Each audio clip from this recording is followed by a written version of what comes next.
Today, a mystery that begins with a couple stopped by police when walking home from the pub and ends with the discovery of a human skull in the cold waters of the River Clyde. A story that poses many more questions than it answers. Today's story is from Scotland, from Glasgow. It was about 7 p.m. on February the 22nd, 2006, in the southwest of the city. 51-year-old Andrew Ramsay and his partner Beverly Sinclair walked back from the popular Quo Vadis bar as they had done so many times before. It was a usual nightly thing, a couple of drinks. They'd been chatting with regulars as usual in the bar, chatting about their latest plans for a weekend away in Royal Deeside to indulge their passion for hill walking. They were just minutes from their flat when a black Honda Accord suddenly came up alongside them at U-turns and then pulled up next to them. The car looked clean, unremarkable, and official, which it was. Two men in suits stepped out and addressed Beverly and Andrew by their names. As they showed their ID, they were the fraud squad. The men then handcuffed Andrew and placed him in the back of the car, telling Beverly that he was being driven to the city Stewart Street police office to be interviewed as part of a fraud inquiry. Beverly later described this moment. They had ID, they were calm, polite, not aggressive at all. They said that Andrew was needed for questioning. He even turned to me and said, "I'll be fine, don't worry."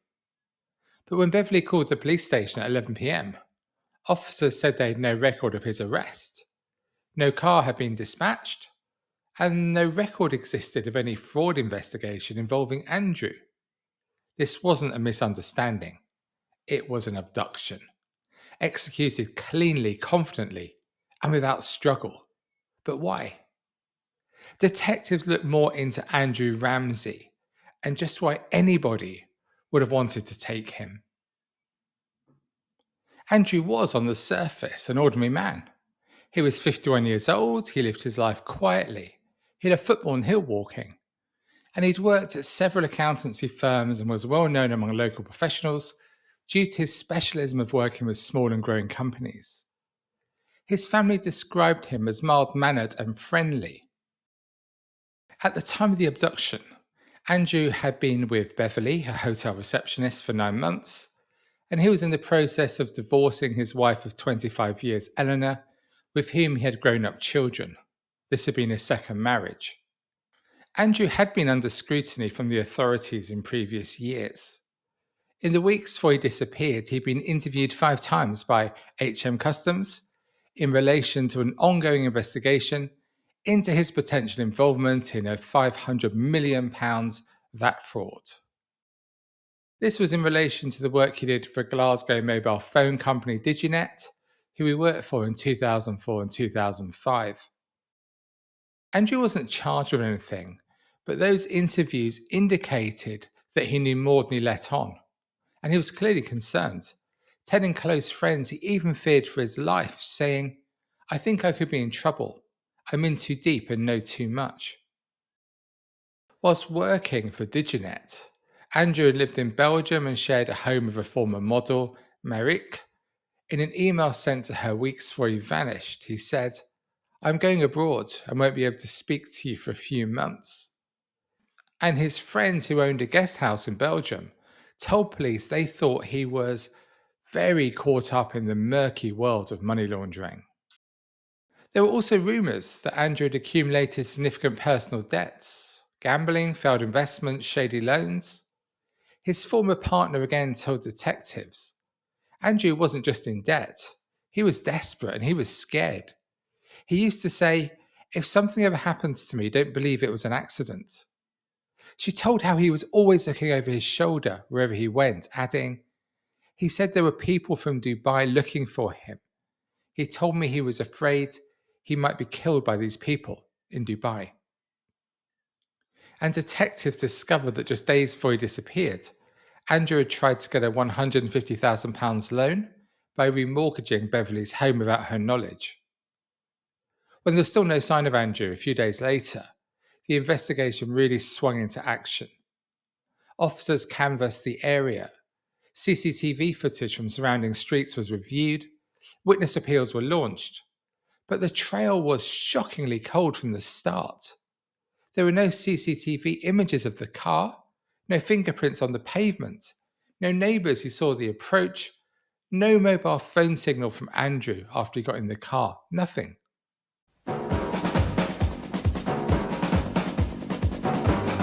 Then there was even a feature on Crime Watch and a £5,000 Crime Stoppers reward, but nobody came forward with information.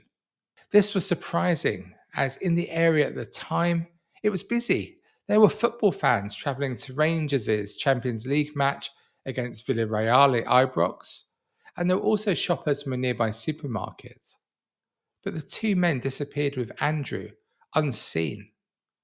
I think you'd agree with me that it's certainly highly unusual that not a single lead, not one, came from the Crime Watch programme. The detective leading the investigation told the media this was not a spontaneous act. It was planned, organised, and timed. Whoever did this knew Andrew's habits and how to look like authority. So, just what had happened to Andrew?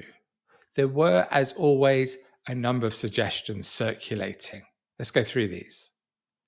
There were some that included less likely occurrences, such as he was taken by rogue police officers, or those with connections to the police for some reason.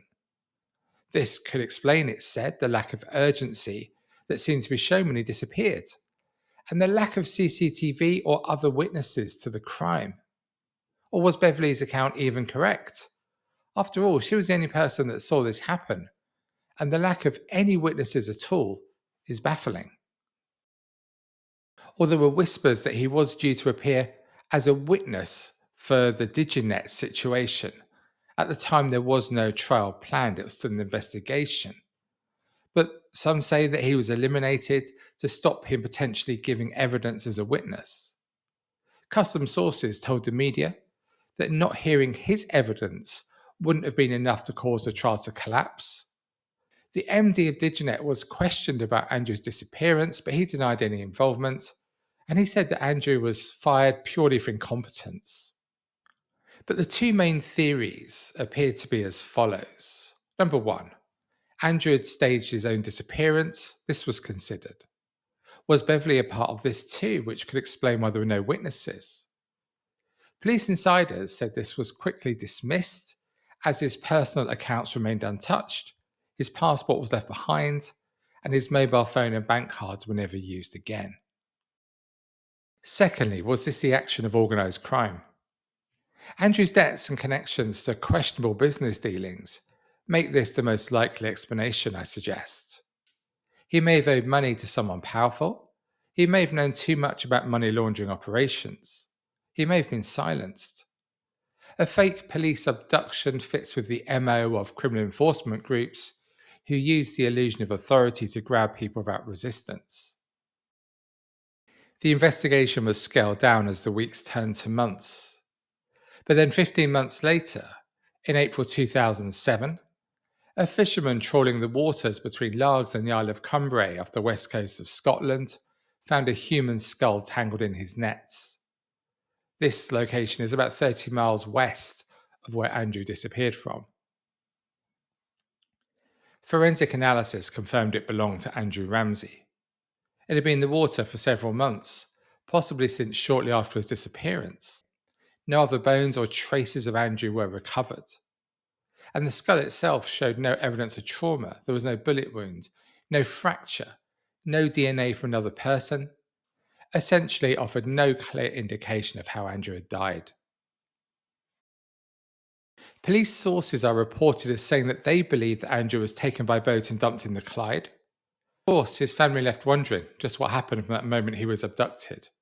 Was he killed instantly? Or, horrifically, maybe he was held for a period of time against his will. Then on the 28th of November 2008, two men, Derek Menzies and Ian Miller, were charged with the abduction and murder of Andrew. Menzies was at the time head of security for Glasgow's biggest chain of pubs and clubs, and Miller was a wealthy businessman. Neither man admitted to ever knowing or meeting with Andrew Ramsay, and both denied any involvement at all in his murder. But nothing happened. Later, interviewed by a national paper, Miller said, "I've been in limbo for the last 3 years. No one can tell me why I was a suspect in this man's murder. I was arrested in the morning and then dumped back on the street in the evening without any money after being charged. I've heard nothing since then." Miller and Menzies were released after being charged, and no report was even sent to the Procurator Fiscal. I think it's fair to say this incident, these arrests, weren't Police Scotland's finest moment. And in fact, no one else has been arrested or charged in relation to Andrew's disappearance up to this day. It's now May 2025. And in July 2015, Andrew's partner Beverly died of a heart attack at just 66. She was the only person to see Andrew abducted and the last person to see him alive. With her death, has the possibility of finding the people who killed Andrew Ramsay gone forever? When asked to comment on this case, which they are periodically, the stock reply from Police Scotland is that this case remains open and any new evidence which comes to light will be fully investigated. So there we have it. Someone knows who is responsible. And I would imagine, wouldn't you, that some people within Police Scotland have a very good idea too. But unless loyalties change, or the information is offered as a future part of a plea bargain, it looks to me very likely that Andrew's family will never see those responsible face justice.